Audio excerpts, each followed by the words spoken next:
नमस्कार, मैं Subhash Kumar TCP education hub के इस डिजिटल प्लेटफॉर्म पर एक बार फिर आपका स्वागत करते हैं।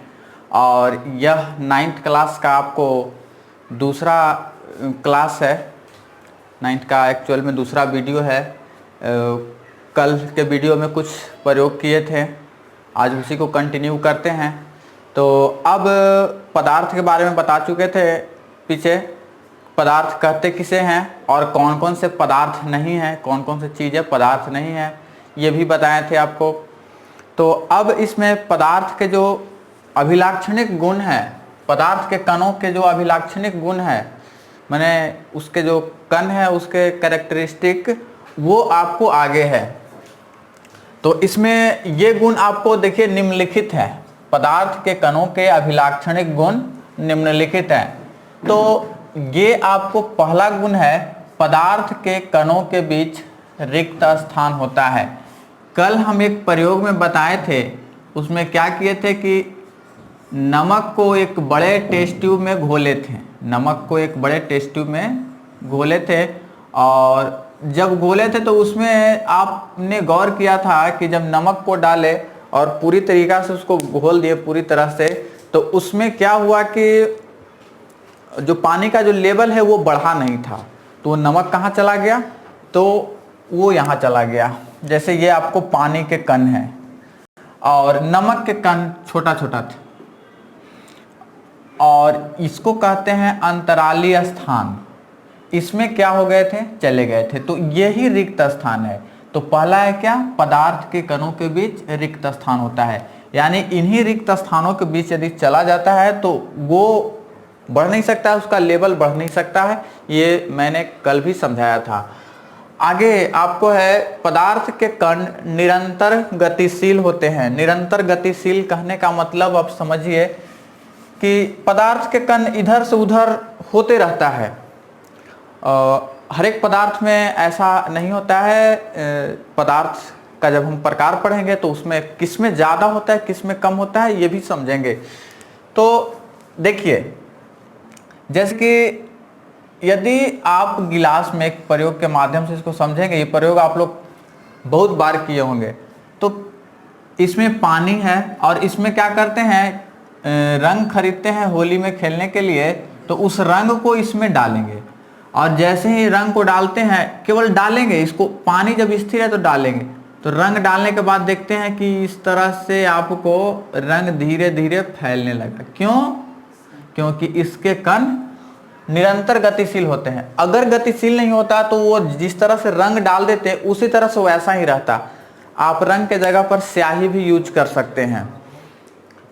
दूसरा, आपको आगे इसको ऐसे भी समझ सकते हैं कि एक हम अगरबत्ती को जला देते हैं तो उसका जो धुआं है और उसका कण क्या होता है, धीरे धीरे धीरे धीरे वातावरण में फैल जाता है। क्यों फैल जाता है? उसको तो कोई इधर उधर मिलाने नहीं गया। क्यों? क्योंकि पदार्थ के कण निरंतर गतिशील होते हैं। तो आपको यह पदार्थ के कणों का अभिलाक्षणिक गुण का दूसरा नंबर हो गया। थर्ड नंबर आपको है, पदार्थ के कण एक दूसरे को आकर्षित करते हैं। अब समझिए, आकर्षण है क्या? आकर्षण और प्रतिकर्षण बल के बारे में आप 8वां क्लास में पढ़ चुके थे पहले।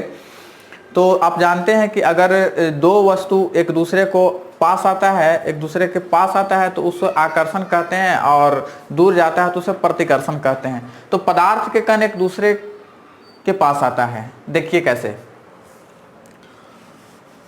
एक छोटा सा प्रयोग है इसमें भी। ये सब प्रायोगिक चीज है और आप लोग पहले भी इसको समझते हैं। जैसे ये जल के एक बूंद है, जल के एक बूंद, और एक जल के और बूंद रहेगा। दोनों को आप उंगली पर आप लगा लीजिए, जल के कुछ बूंदे को ऐसे, और धीरे धीरे धीरे धीरे यदि सामने लाते हैं तो कुछ दूर से ही, कुछ दूर, यानी अगर इतना दूर से ही, ये दूर से ही होता है, ऐसा नहीं कि सटता है तब होता है, दूर से ही ये चीज हो जाता है। और जिसे सूक्ष्मदर्शी की सहायता से आप देख सकते हैं, सूक्ष्मदर्शी की सहायता से इसे हम कभी दिखाएंगे, ऐसा होगा, ठीक है। तो ये दूर से ही एक दूसरे को आकर्षित कर लेता है, तो इसको कहते हैं क्या? क्या कहेंगे कि पदार्थ के कण एक दूसरे को आकर्षित करते हैं। ठीक है, तो ऐसा होता है। अगर पदार्थ के कण एक दूसरे को आकर्षित नहीं करते हैं तो हम बोर्ड पर लिख नहीं पाते हैं, क्योंकि इसका जो आपको कण है वो इसको आकर्षित कर रहा है, तभी हम इसको लिख पा रहे हैं। अच्छा, एक टर्म आता है आपको IMF।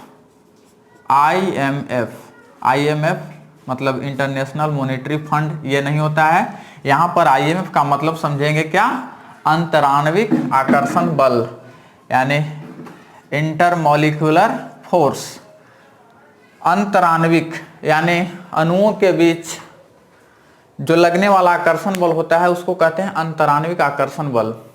पदार्थ के कण जिस बल के द्वारा एक दूसरे से जुड़े होते हैं उसे अंतराण्विक आकर्षण बल कहते हैं। मान लेते हैं कि यदि लोहे का रॉड है तो उसको हम क्यों नहीं ज़्यादा तीर पाते हैं, उसके एक कण एक दूसरे से जुड़े हुए हैं और जिस बल के द्वारा जुड़े हैं उसको कहते हैं अंतराण्विक आकर्षण बल। और ये अंतराण्विक आकर्षण बल आपको विभिन्न पदार्थों में अलग अलग मिल सकता है। जैसे आपको मान लेते हैं कि चौक का टुकड़ा जो है, चौक को तोड़िए, यदि आप चौक को तोड़िएगा और आप एक धातु के एक रड को तोड़िए, धातु का एक रड है, लोहा का रड समझ लीजिए या कील को समझ लीजिए, उसको तोड़ने का प्रयास कीजिए, चौक जो है से जल्दी टूट जाएगा और आसानी से टूट जाएगा। क्यों? इसमें जो आकर्षण बल, अंतराण्विक आकर्षण बल है वो आपको कमजोर है और उसमें मजबूत है। तो ये आकर्षण बल अलग अलग पदार्थों में अलग अलग होता है। गैसों में अंतराण्विक आकर्षण बल बहुत ही कम होता है और द्रव में ठोस से कम होता है और सबसे अधिक ठोस में होता है। ठीक है, तो इसको आप नोट डाउन कर लीजिए और फिर आगे चलते हैं।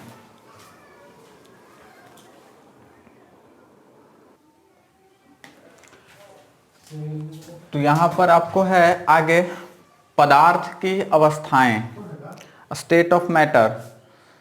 तो स्टेट ऑफ मैटर की यदि बात होती है पदार्थ की कितनी अवस्थाएं हैं, तो ऐसे पदार्थ की आप जो कुल टोटल अवस्था है वो आपको 5 अवस्था है।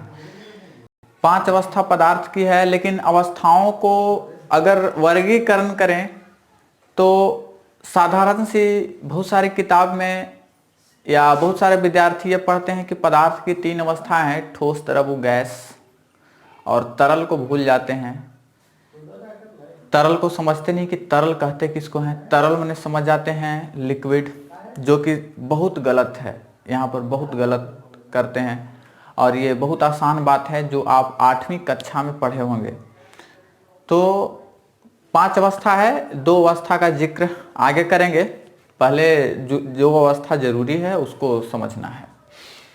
पदार्थ की अवस्थाएं, हमने इसका वर्गीकरण किया। पदार्थ की अवस्था आपको ठोस और एक तरल, ठोस अवस्था जानते हैं, तरल अवस्था भी जानते हैं, लेकिन तरल मतलब आप समझ रहे होंगे केवल पानी, जल, हवा नहीं, जबकि ऐसा नहीं है।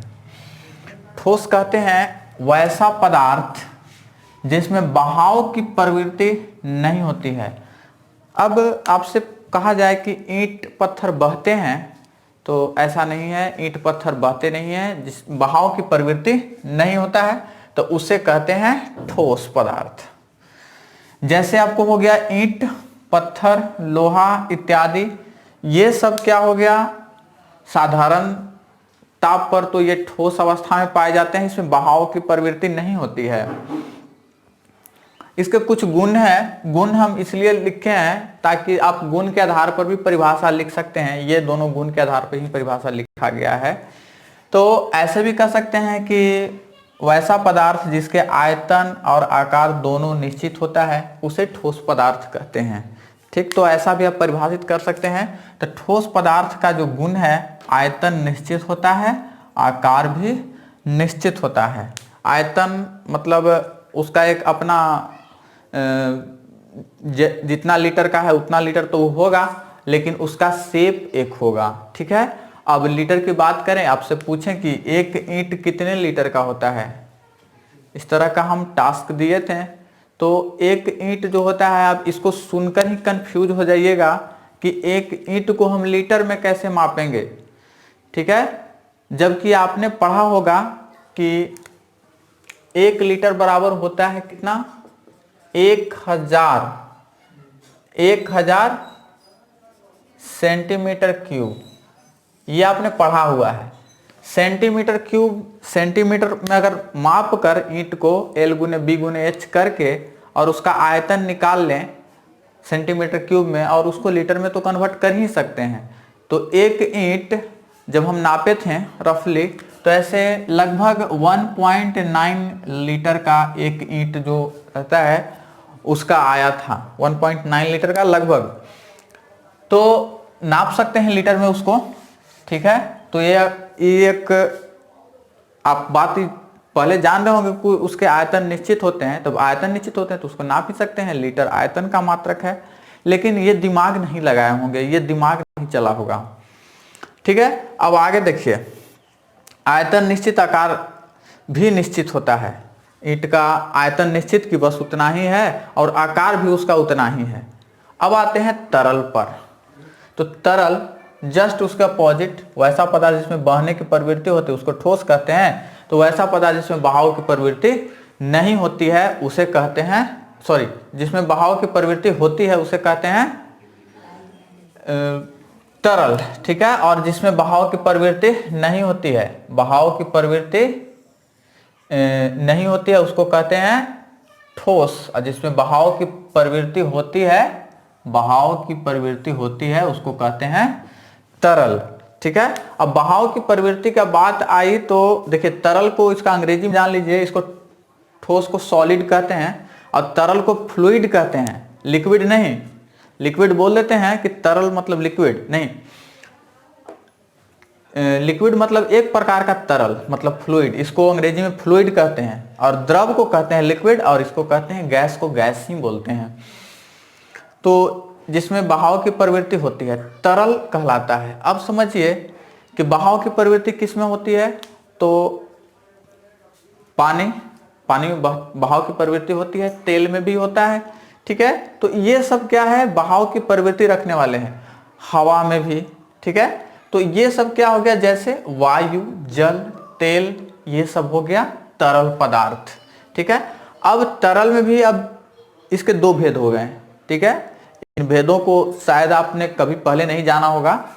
आपने तरल और द्रव को एक तरह से आप ट्रीट किए होंगे, एक तरह से देखे होंगे। लेकिन यहाँ देखिए, अब द्रव कह सकते हैं वैसा तरल, वैसा तरल। यहाँ पर हम तरल न देख के पदार्थ भी कह सकते हैं कि वैसा पदार्थ, ये भी हम कह सकते हैं, ठीक है।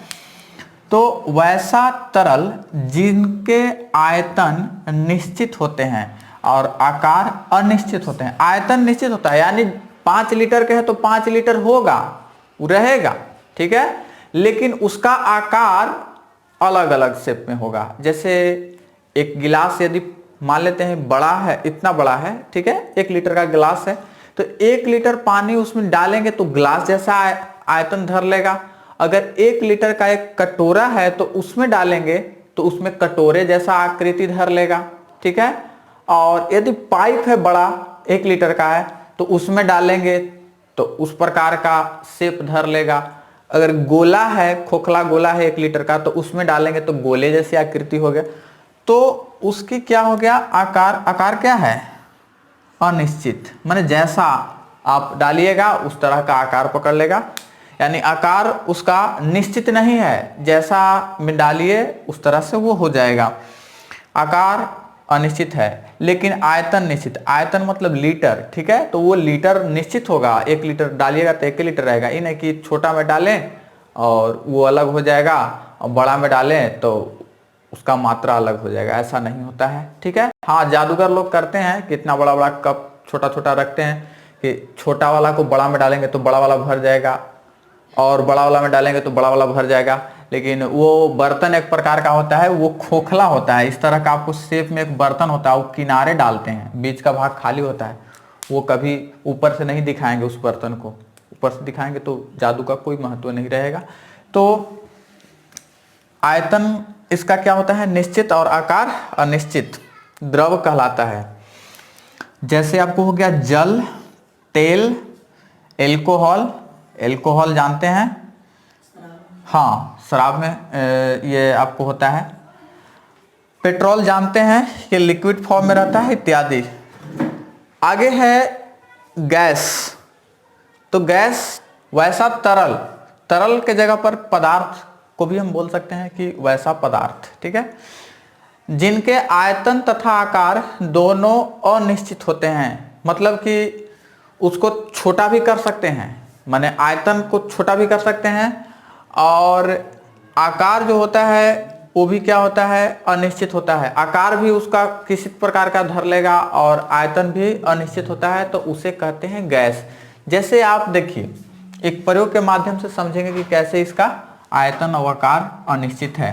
प्रयोग आप लोग किए भी हैं, इसलिए हम इस प्रयोग को यहाँ पर नहीं कर रहे हैं, ठीक है, क्या कि छोटा सा प्रयोग है, आप लोग किए होंगे।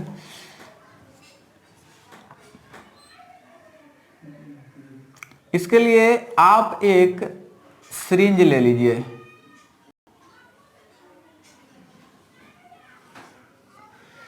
ठीक है।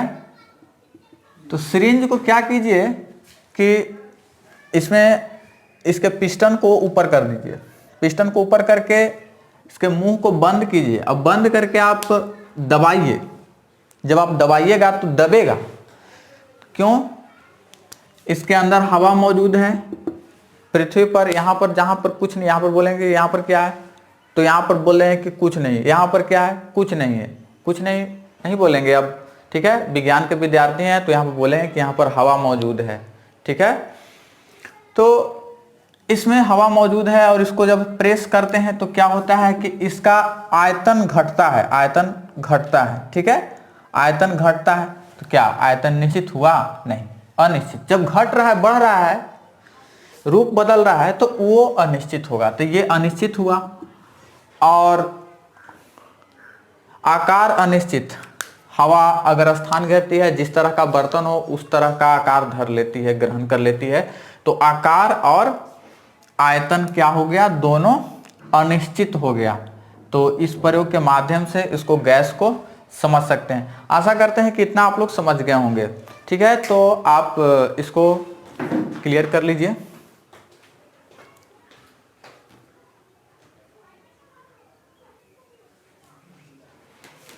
आगे आते हैं पदार्थ की दो अन्य अवस्थाएं।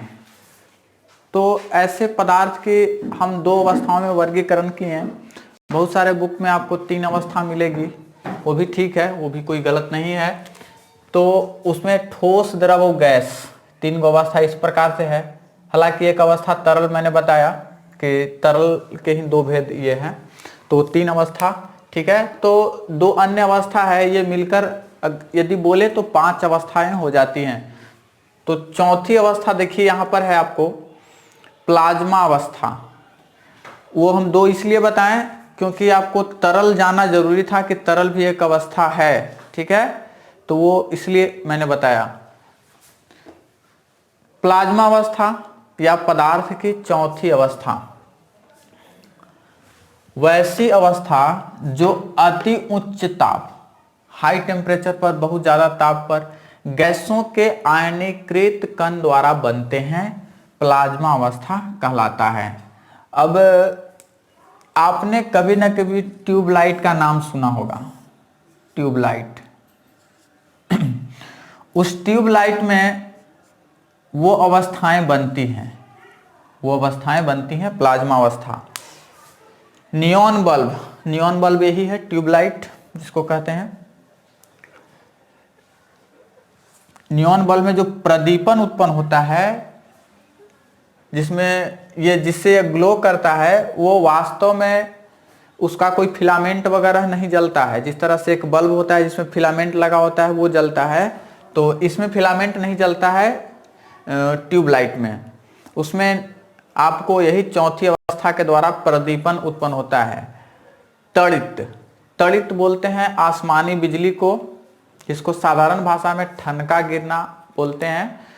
तो वो गिरता है तो उसमें बहुत ज़्यादा हाई टेम्परेचर रहता है, तो वो भी पदार्थ की चौथी अवस्थाओं से मिलकर बना होता है।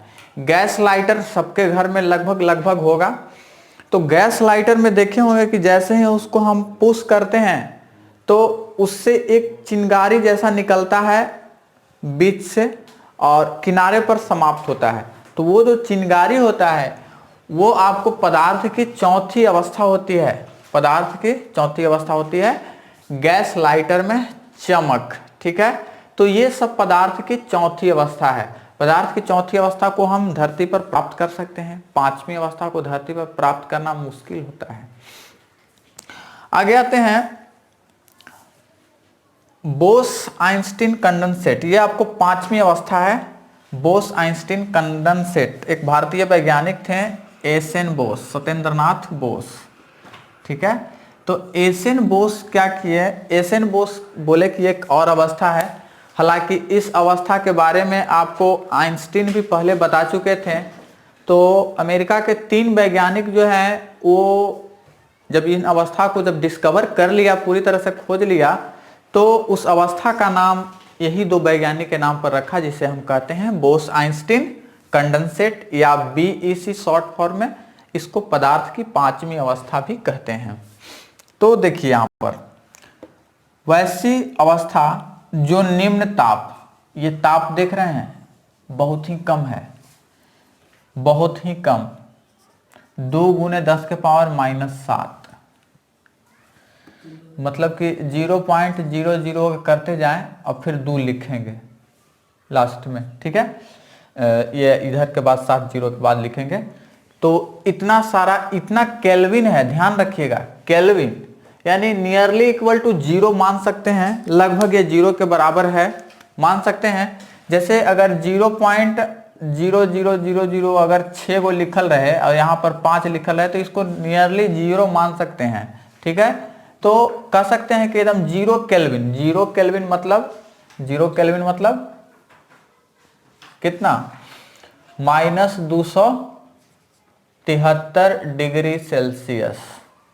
ठीक है, -273 डिग्री, -273.15 होता है ऐसे एक्चुअल, लेकिन रफली इतना लेके चलते हैं। तो इतना माइनस में इतना डिग्री सेल्सियस आपको रहता है। और निम्न घनत्व, बहुत ही कम घनत्व होना चाहिए, बहुत ही कम, जितना हवा का घनत्व है उससे उसका 1,00,000वां भाग यानी 10⁻⁻5।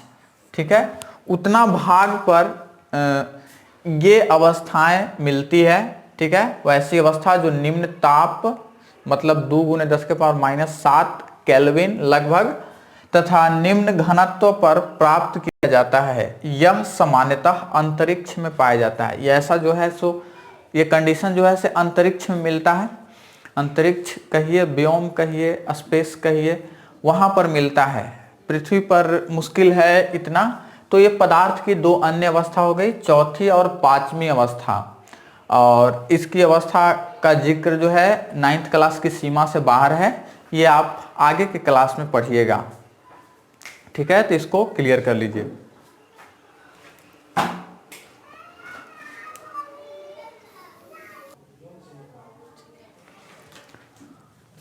आगे आते हैं अवस्था परिवर्तन पर। तो अवस्था परिवर्तन किसी भी पदार्थ, कोई भी पदार्थ है चाहे किसी भी अवस्था में है, तो अवस्था को परिवर्तित किया जा सकता है ताप और दाब में परिवर्तन करके। यदि ताप परिवर्तन कर दें या दाब में परिवर्तन कर दें तो अवस्थाएं परिवर्तित हो जाती है। बेसिकली दाब में परिवर्तन करके ताप भी परिवर्तित होता है। तो हम यहाँ पर ताप परिवर्तन के द्वारा अवस्था परिवर्तन को समझेंगे, फिर आगे चीजों को समझेंगे। ताप द्वारा अवस्था परिवर्तन, अगर ताप दिया जाए, मतलब ताप मतलब क्या, ताप मतलब होता है गर्म या ठंडा। ठीक है, गर्म या ठंडा कुछ भी हो, तो गर्म या ठंडा करके हम अवस्थाओं को बदल सकते हैं। ताप मतलब तापमान, उष्मा मतलब हीट। ठीक है, इसको ध्यान रखिए, ताप और उष्मा में अंतर पढ़ चुके हैं 7वां क्लास में। तो ताप द्वारा अवस्था परिवर्तन। अब देखिए 3 अवस्था, बेसिक अवस्था आप पढ़िएगा। ज़्यादा जानने की जरूरी नहीं है, उतना सारा इंट्रोडक्शन था कि कौन कौन सी अवस्थाएं हैं, अलग अलग है, जिसके विषय में मैंने बताया पहले। ठीक है, उसमें हम एक तरल भी बताया कि तरल भी एक अवस्था है, एक स्टेज है, बीच का स्टेज है, लेकिन मुख्य रूप से आपको 3 अवस्थाओं के बारे में आपको यहाँ पर पढ़ना है। तो इसमें देखिए ठोस, द्रव और गैस, ये 3 अवस्था है। तो ठोस, द्रव और गैस। अब इसको एक ट्रिक से कैसे याद रखेंगे, इसको ध्यान रखिएगा। एक ट्रिक है, देखिए हमको गैस की तरफ जाना है तो गर्म करना है। देखिए ग से गैस, ठीक ना, ग से गैस की तरफ जाना है तो ग से गर्म करना है। ठीक है, तो हम गैस की तरफ चले जाएंगे। और ठ से ठोस की तरफ आना है, उधर से ही ना, इधर कैसे आएंगे, उधर से ही आएंगे। तो ठ से ठोस की तरफ आएंगे तो ठ से ठंडा करेंगे। ठीक है, तो ये तरीके के द्वारा आप इसको याद रख सकते हैं कि अगर अब आपके सामने दे दिया है कि बर्फ, बर्फ को ठंडा करेंगे तो क्या बनेगा। ठीक है, बर्फ को ठंडा करेंगे तो क्या बनेगा, तो आपका क्या जवाब होगा, कुछ नहीं बनेगा, बर्फ बर्फ ही रहेगा। बर्फ को क्या होगा, अगर ठंडा करेंगे तो बर्फ ही रहेगा। हाँ, बर्फ को गर्म करेंगे तो क्या होगा, तो बर्फ है क्या, कैसा, ठोस। अब ठ से ठोस है और ग से गर्म कर रहे हैं तो गैस की तरफ जाएगा।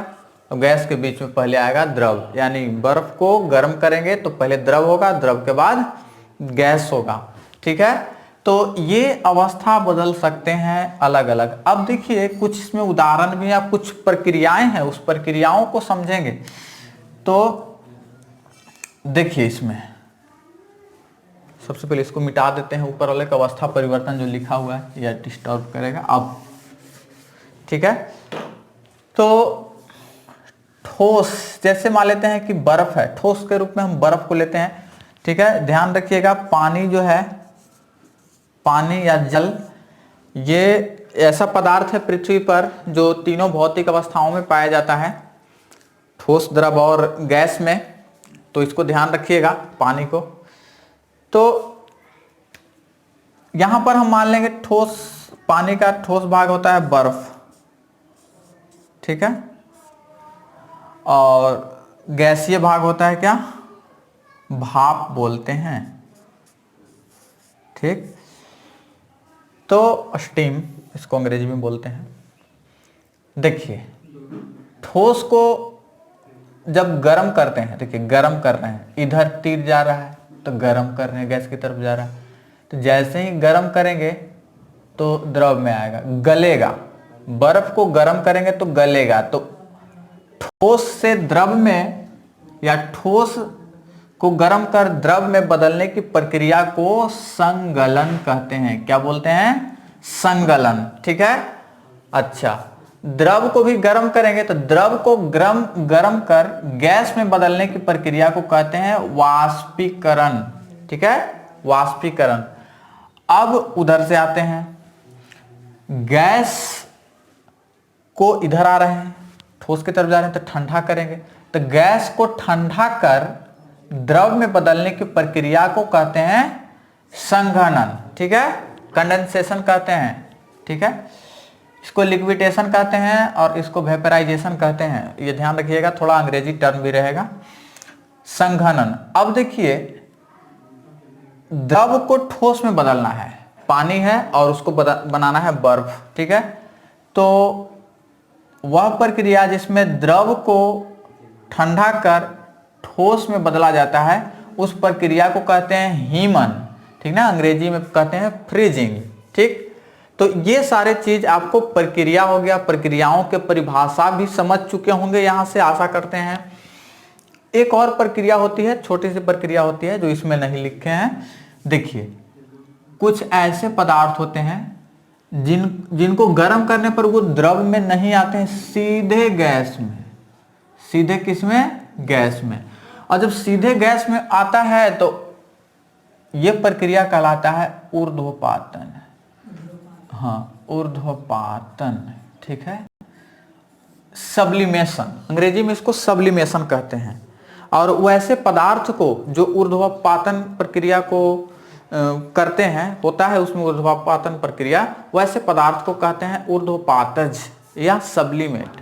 जैसे आपको हो गया क्या, नौसादर, नौसादर हो गया, ठीक है, कपूर हो गया, आयोडीन हो गया। इसको गर्म करने पर सीधे गैस में आता है ठोस से, तो यह प्रक्रिया कहलाता है ऊर्ध्वपातन। ठीक है, तो अब अगले क्लास में एक एक कर पढ़ेंगे, ठोस अवस्था को, द्रव अवस्था को, गैस अवस्था को, गुण, यही 3 अवस्था को पढ़ना है इस चैप्टर में आपको। तो अब मिलते हैं अगले दिन, ठीक है, तब तक धन्यवाद।